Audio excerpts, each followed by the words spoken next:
When I build a custom pistol, I always supply it with 4 magazines. I use the Checkmate brand magazine, the 7-rounders, the original Colt Browning design with the factory follower. The only thing that's different is it's got the hybrid feed lips. They're a slight taper out, which times the release a little bit better. I prefer to use 7-round magazines over the 8s. However, Checkmate does make an 8-round magazine. That's a true 8-round magazine, so you're not compromising the reliability of it. They're good as well. So the customer will recommend either an 8-round or 7-round, or all 7 rounds, or a mix of either of them.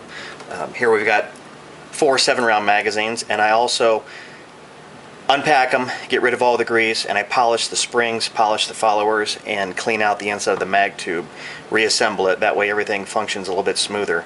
I just put a little bit of light lubrication on the spring. I don't put any lube inside the mag body. I don't think it needs it. When everything's polished, it moves back and forth very smoothly. Just do a quick video to show you what I do for that.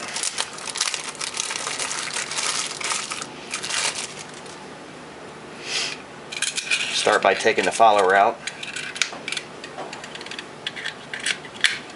Just hold the spring in place. Knock the follower out. Release the spring. Okay, now what we're going to do is we're going to go over to the polisher, and I'm going to use a gray rouge, and I'm going to come around and polish this entire spring, just to get rid of some of the any burrs or friction. When they bend it right there, you can actually see and feel the bend.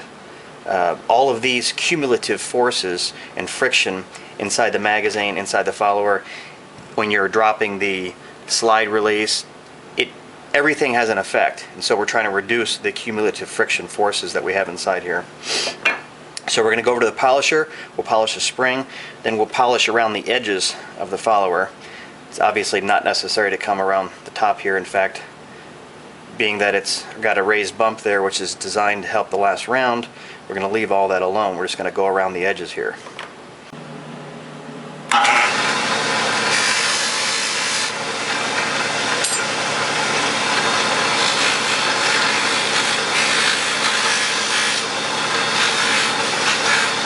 We're not using a lot of pressure. We're not one to heat up the spring any. We're just going to go lightly around and polish all these edges. We're running around 2,600 RPMs. Obviously this is probably not necessary, but when you're building a custom gun, it's my belief that all of the accumulative things that you can do add up to quality. How you polish the rails, how you fit the entire pistol, polishing all your springs, your disconnect, your sear legs, sear spring, disconnect spring, all of the interference parts have a cumulative effect on how the gun cycles, how it feels, and the springs are no different.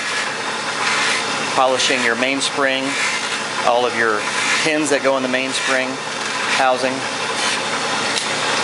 Okay, now we're going to move on to the follower edges. Hit it from the bottom.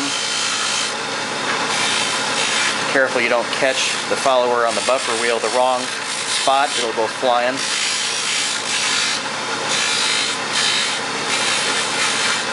Work our way around. Now we're going to flip it over and catch the burr on the top. We're sort of keeping it at a 90-degree angle here. Doesn't take much.